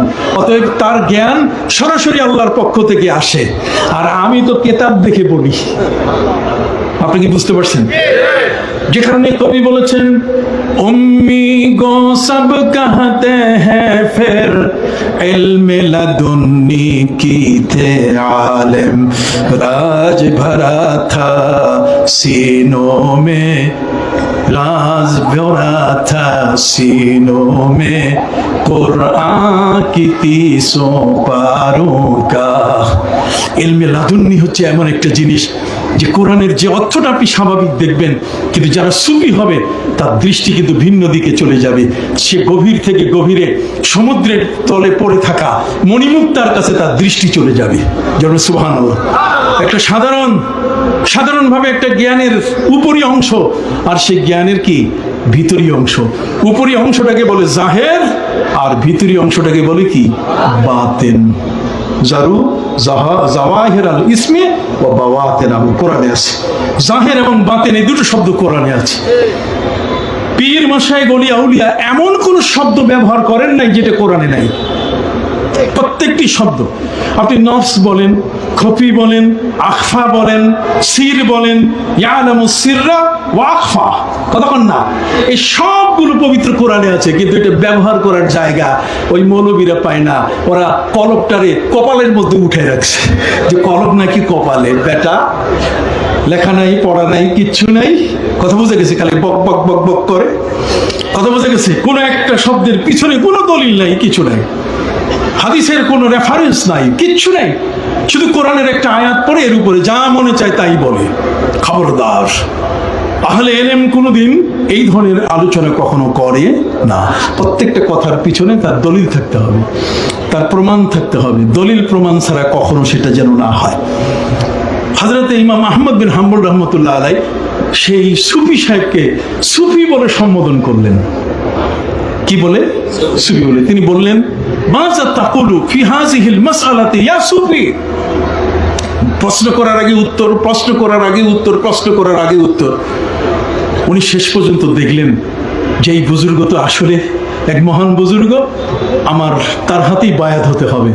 এত বড় হাদিসের হাফেজ, আর তিনি এখন বায়াত হচ্ছেন এমন একজন অলির কাছে, যে অলিকে প্রশ্ন করার আগে কি দেয়? উত্তর দেয়। তার নাম হলো আবু হামজা। নাম কি? ইমাম আবু হানিফা রহমতুল্লাহ আলাইহি তিনি স্বীকার করেছেন যে বাগদাদের মধ্যে যদি সেই যুগের সবচেয়ে বড় অলি থাকেন, তাহলে সেই অলি হলেন কে? এই জন্য আমরা ভাগ করি, আমরা কোরআনের তাফসীরগুলোকে ভাগ করি। এক মুহাদ্দিসিনদের তাফসীর, সুফিদের তাফসীর, কথা বল না, সুফিদের কোরআনের তাফসীর একরকম হবে, মুহাদ্দিসিন যারা তাদের তাফসীর একরকম হবে, যারা ফকিহ, যারা আইনবিদ তাদের তাফসীর হবে কি আরেক রকম। এই বিষয়গুলোর যদি মালুমাত, এগুলোর যদি জানা তথ্য যদি আপনার কাছে না থাকে, তাহলে আপনি ওই ডাইলে চাইলে আপনি খিচুড়ি হয়ে যাবেন। আপনি বুঝতে পারবেন না, সবটা একটা আরেকটার সাথে আপনি লাগাই দিবেন। খালি কোরআনের আয়াত নম্বর, এখন তো নম্বরে চলে, হাদিস এখন নম্বরে চলে, আয়াত এখন নম্বর দিয়ে বলে না, নম্বরের উপরে শরিয়া নয়, শরিয়া হচ্ছে আয়াতের উপরে, শরিয়া হচ্ছে কিসের উপরে? হাদিসের উপরে। কথা কি বুঝতে পারছেন? হ্যাঁ, বুঝার জন্য নম্বরটাকে ব্যবহার করা যায়, সেটা আলাদা জিনিস, কিন্তু কত নম্বর আপনাকে বলতে হবে, নম্বর না বললে হবে না। এই যে কতগুলো বর্তমান সময়কালে হাদিস এবং কোরআনকে নিয়ে যে সমস্ত টানাহেসরা করা হচ্ছে, দুঃখজনক। ইমাম আহমদ বিন হাম্বল রহমতুল্লাহ তার ছেলেকে আগে বলছিলেন কি যে পীরের দরবারে যাবে না, এখন তার ছেলেকে তিনি ডেকে বললেন, বাবা ইয়া বুনাইয়া ইত্তাবি মিন হাউলাইল্লাযিনা জাদু আলাইনা বিল ইলম। ইমাম আহমদ বিন হাম্বল রহমতুল্লাহ তার ছেলেকে বললেন যে পীরের দরবারে যাবা, পীর যারা আল্লাহর ওলি তাদের এলেম, আমি আহমদ বিন হাম্বলের 12 লক্ষ হাদিসের হাফেজ, তার চেয়েও তার এলেমের উচ্চতা অনেক বেশি। ইত্তাবি মিন হাউলাইল্লাযিনা জাদু আলাইনা বিল ইলম, আমাদের চেয়ে তাদের এলেম বেশি। আল্লাহর ওলিদের এলেম কি? একটু হাত উঁচু করে বলেন না, আমাদের চেয়ে আল্লাহর ওলিদের এলেম কি? কাজে গ্রামের যদি কোন আলেম আপনাকে বলে যে এটার অর্থ এই, আপনি এটা ধরে রাখবেন, সারসিনা দরবারের কোন সুফি কেউ যদি থাকে তাকে জিজ্ঞেস করবেন যে এই অর্থটা বললো এটা ঠিক আছে কিনা, আগে এটা আমল করা শুরু করবেন না। কথা বুঝেন নাই? কারণ আমরা সুফি, আমরা কি সুফি। আর সুফি সেই ব্যক্তি যে দুনিয়ার সবকিছু ছেড়ে দিয়ে নিজেকে আলাদা করে, সাফ করে, পরিষ্কার করে, যে দুনিয়ার কোনো ঝামেলা ঝঞ্ঝাট কখনো রেখে যেতে চায় না, দুনিয়ার সাথে যার কোনো সম্পর্ক নাই।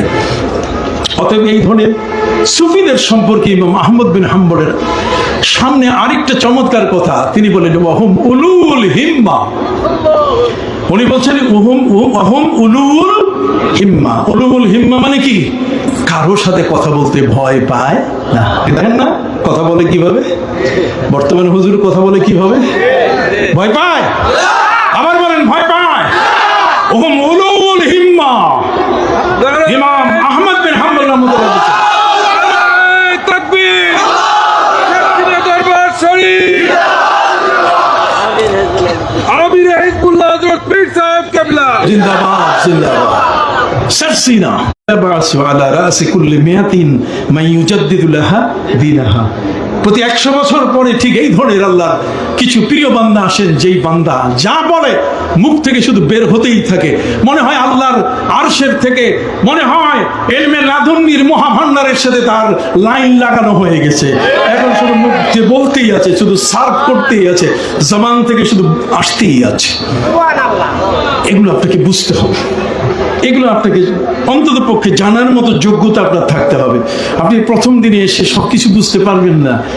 যদি সবকিছুতেই সব বুঝে যায়, তো ইমাম আবু হানিফার মতো ব্যক্তি ওই জাফর সাদেককে পীর মানতেন না। কথা বলি এতগুলো এলেম আছে, আর দরকার কি? আমার তো আর এলেমের প্রয়োজন নাই।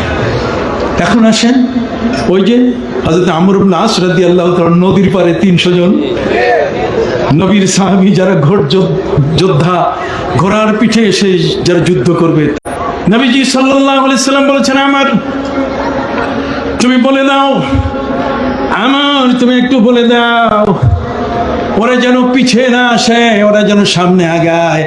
ঈমানের মহা পরীক্ষা, যেটা আল্লামা ইকবাল বলেছেন, तौहीद की अमानत सीनों में है हमारे, तौहीद की अमानत सीनों में है हमारे, आसान नहीं है मिटाना नामो निशा हमारा। सुभान बोलें, কি চমৎকার কথা বলছেন যে তাওহীদ কি আমানত সিনো মে হে আমারে, আমাদের সিনার মধ্যে আল্লাহর একত্ববাদ আমাদের কাছে বিদ্যমান, আমরা দুনিয়ার কাউকে পরোয়া করি না। দুনিয়ার যত বাতিল আছে তাদেরকে আমরা কখনো ভয় পাই নাই। আল্লামা ইকবাল বলেছেন, বাতিল সে দবনে ওয়ালে আয়া সে মা নেহি হাম সদবার কর চুকা তু ইমতিহা হামারা। বাতিলের কাছে আমরা মাথা নত করি না। বলে দিয়েছি পরিষ্কার, আকীদা আকীদা যদি ঠিক না থাকে তার সাথে কোনো আপোষ নাই। ব্যাস, পরিষ্কার কথা। আকীদা নাই, আকীদা নাই আর আমি তার সাথে এক, এটা কখনো হতে পারে না। আকীদা হলো, আমি আপনাদেরকে বলতে চাই, আকীদার ব্যাখ্যা আগেও বলেছেন। আকীদা শব্দের অর্থ হচ্ছে অক্সিজেন। ইমানের অক্সিজেন হলো কি? আকীদা। আকীদা না থাকলে ইমান বাঁচানো যাবে না। অক্সিজেন না থাকলে যেমন আপনি দেহটাকে বাঁচাইতে পারবেন না, জীবনটাকে বাঁচাইতে পারবেন না, আকীদা না হলে আপনি কি ইমানটাকে বাঁচাইতে পারবেন না। আকীদা হলো পানি। পানি, পানির অপর নাম জীবন। পানি না খাইলে যেমন জীবন থাকে না, আকীদা না থাকলেও ইমান কি থাকে না। আপনি আকীদা বাদ দিয়ে দিলেন, আপনি অন্য আরেকটার সাথে মিলাইয়া আপনার স্বার্থ আপনি ইয়ে করলেন। আপনি কি আল্লাহর সীমানা দেখছেন? আল্লাহর সীমানার ভিতরে আছেন না বাইর হয়ে গেছেন? আপনি কতক্ষণ আপনি আল্লাহর সীমানায় আছেন না সীমানা থেকে বের হয়ে চলে গেছেন? আপনার কার্যক্রম তো আমরা দেখতে পাচ্ছি। কথা কি বুঝতে পারছেন? এই জন্য আমি আমার প্রিয়, আমার পীর ভাইদের কাছে আমি বলবো, আপনার আমার পীর ভাই। এই দরবারে আমি আজকে নয়, এই দরবারে আমি প্রায় 40 থেকে 50 বছরের দীর্ঘ সময় ধরে এই দরবারের সাথে। সুবহানাল্লাহ বলেন। আমার ছাত্র জীবন, আমার কর্মজীবন, আমার স্বাভাবিক জীবন, এই জীবন পুরোটাই আমি ওয়াকফ করে দিয়েছি সারসিনার জন্য। কারণ সারসিনা হচ্ছে আমার প্রিয় নবী সাল্লাল্লাহু আলাইহি সাল্লামের সেই মকবুল এই দরবার সমূহের মধ্যে একটি। কন্যা সুবহানাল্লাহ। যেই দরবারের মধ্যে মহান ওলি, যেই দরবারের সেলসেলাতুজ জাহাব, স্বর্ণ চেন আছে, এই স্বর্ণ চেনে ফুরফুরা দরবারের যিনি মহান পীর, তিনি হলেন সুফি ফতে আলী ওয়াইসি রহমতুল্লাহ আলাই। তিনি চক্ষু বন্ধ করলে নবীজিকে দেখতে পেতেন। এর উপরে গেলে হযরত সৈয়দ শহীদ আহমদ বেরেলভী রহমতুল্লাহ আলাই শিখদের সাথে জিহাদ করেছেন। কল্লা গেছে, কল্লা যাওয়ার পরে এখন তাকে খুঁজতেছে শিখ সেনারা, যে তাকে খুঁজে পাওয়া যায় কিনা। কিন্তু যত মানুষ যারাই শহীদ হয়েছেন তারা যে যেখানে পড়ে আছেন সকলের চেহারা একরকম হয়ে গেছে। এখন বের করতে পারে না কে সৈয়দ আহমদ শহীদ বেরেলভী। যেমন পৃথ্বীরাজ, নাম কি? এটা কথা বলেন কি না? পৃথ্বীরাজ। পৃথ্বীরাজ তরাইনের যুদ্ধে মোহাম্মদ ঘুরির গায়ে হাত দিয়েছেন, যে কারণে ইখতিয়ার উদ্দিন মোহাম্মদ বখতিয়ার খিলজি তিনি বলে দিয়েছেন যে আর একবার যদি তুমি পৃথ্বীরাজ আমার এই মোহাম্মদ ঘুরির গায়ে যদি তুমি হাত দাও, তাহলে আমার শাগরেদ বর্তমান দিল্লিতে আছে, যার নাম হলো কুতুবউদ্দিন কাকি। কুতুবউদ্দিন কি? বখতিয়ার কাকি। কাকি বুঝেন কারে কয়? কাকি মানে রুটি। রুটি কাকি মানে কি? রুটি। উনি রুটি, উনি এমন আল্লাহর ওলি, যখনই খাবার সময় আসতো তখনই আল্লাহর পক্ষ থেকে রুটি এসে হাজির হয়ে যেত। এই জন্য তার নাম হয়েছে কি কাকি। আমি তার মাজার জিয়ারত করেছি। তোমরা মাজার পূজারি বলো বেয়াদব, তোমরা রসুলের হাদিসের অবজ্ঞা করো, তোমাদের ঈমান নাই, তোমরা বেঈমান। কথা বুঝেন নাই? কুনতু নাহাইতুকুম আন জিয়ারাতিল কুবুর আলা ফাজুরুহা ফাইন্নাহা তুযাক্কিরুল আখিরাহ। কবর জিয়ারতের হাদিস আছে, আর তোমরা কবর জিয়ারতকারীগুলোকে পূজারি বানাও। পূজারি তো কে হয়েছে এটা তো জাতি সব স্পষ্ট করে এখন আকাশের মতো দেখে ফেলেছে। এই জন্য আমি আপনাদের খেদমতে খুব বিনীতভাবে বলতে চাই, সারসিনা দরবার এটা এমন একটি দরবার যে দরবারে নিজস্ব স্বকীয়তা আছে। ধার করা জ্ঞান নিয়ে সরসিনা চলে না। সরসিনার যা জ্ঞান, সে জ্ঞান হচ্ছে আল্লাহর ওলিদের থেকে প্রাপ্ত জ্ঞান। আমরা যেমন ওয়ারিস সূত্রে জমির মালিক হই, ঠিক অনুরূপ ভাবে এলেমের মালিক তারা হয়েছেন নবী করিম সাল্লাল্লাহু আলাইহি ওয়াসাল্লামের সেই সিলসিলা থেকে। কথা বুঝেন নাই? ফুরফুরা একটা সাধারণ দরবার নয়। ফুরফুরা সাধারণ দরবার নয়। ফুরফুরা দরবারের যখন আবু বকর সিদ্দিক রহমতুল্লাহ আলী অসুস্থ, তখন ওই বাঁশের মাথায় কবুতর রাখা হয়েছিল, কতক্ষণ না, ওই কবুতরের বাচ্চা হয়েছে, একটা অজগর সাপ ঘুরে ঘুরে ওই কবুতরের বাচ্চা ধরে মুখে দিয়ে নিচে নামা শুরু করেছে। একজন মুরিদ অজগরকে বলছে, রে অজগর, তুমি কই নিয়ে যাও, এটা তো আমার পীরের জন্য, আবু বকর সিদ্দিকী, তার জন্য, তার খাবারের, তুমি এটা কোথায় নিয়ে যাচ্ছ? এই কথা বলার সাথে সাথে সাপ আবার ঘুরে ঘুরে ঠিক ওই জায়গায় ওই কবুতরের বাচ্চাটা রেখে সে আবার চলে গেল। আল্লাহর ওলিদের কাছে পৃথিবী একটা সাধারণ জিনিস। তারা যদি ইচ্ছে করেন, তারা কুমিরের পিঠের উপরে উঠতে পারেন। কি, কুমিরের পিঠে উঠতে গেলে তাদের হ্যান্ডেল ধরতে হয়, লাগাম লাগাইতে হয়? কিছুই না। হযরতে শাহ মাকদুম রূপস রহমতুল্লাহ আলাইহি, তিনি চলতেন কিসের পিঠে? কুমিরের পিঠে। কুমিরের পিঠে চলতেন তিনি। আর শাহ সুলতান মাহমুদ বলখি, তিনি নদীর পাশে বিশেষ আল্লাহর ধ্যানে ব্যস্ত। ধ্যানে ব্যস্ত কিরকম? আমরা তো সময় মনে করি যে 5 ওয়াক্তের নামাজের মধ্যে 5 ওয়াক্তের নামাজেই বোধহয় শেষ। না না না, 5 ওয়াক্তের নামাজ তো ফরজ হিসাবে তার ওয়াক্ত ঠিক আছে, কিন্তু কোরআন বলছে তাতাজাফা জুনুবুহুম আনিল মাদাজি ইয়াদউনা রাব্বাহুম খাওফান ওয়া তামা।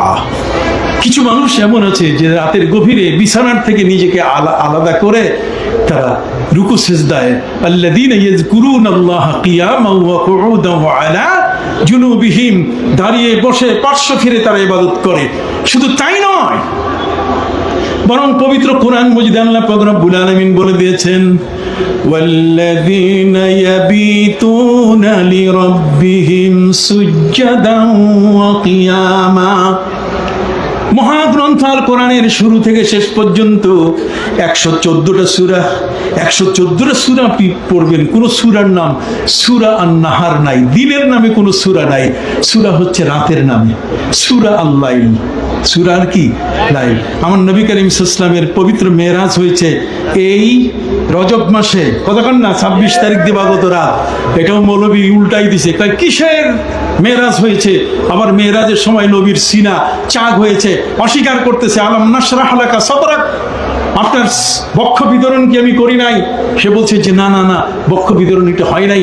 এমনি কারো যদি পিত্তে পাথর হয়, ডাক্তার যেমন আলোক রঞ্জন রশ্মি দিয়ে যেমন এটা ক্রাশ করে দেয়, ওটা যেমন পাথরটা ভেঙে ফেলে, আল্লাহ ইচ্ছে করলেন নবীর সিনার মধ্যে কি এমন একটা ছিল যে এটা ওইরকম ভাবে বের করতে হবে, সিনা কেটে কলিজা বের করতে হবে, তারপরে সেখানে ঈমান হিকমত দিতে হবে।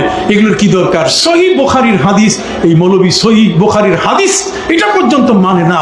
অতএব কোনো খাতির নাই, কোনো খাতির নাই, কোনোভাবে এটাকে সহ্য করা যাবে না।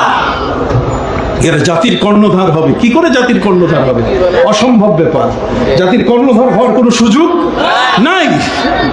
যে ঈমান আমলের উপরে, যে আকীদা বিশ্বাসের উপরে আমাদের নবী সাল্লাল্লাহু আলাইহি ওয়াসাল্লাম তিনি সশরীরে পবিত্র মেরাজ শরীফে গিয়েছেন, এর বাইরে যদি কেউ বলে, তার সিনা হযরতে আনাস ইবনে মালিক রাদিয়াল্লাহু তাআলা বলেন, আমি 10 বছর ধরে নবীর খেদমত করেছি, এই খেদমতে আমি ছাড়ি নাই। কারণ 10 বছরে নবীজিকে যতবার গোসল করিয়েছি, গোসল করার সময় আমি শুধু দেখতাম নবীজির বুকের মধ্যে যে ওই শাক্কে সাদার সিনা কাটা, তার বক্ষ বিতরণ যে হয়েছে এই যে মেরাজে যাওয়ার সময়, সেটা আমি দেখতাম, আমার নজরটা ওই দিকে থাকতো।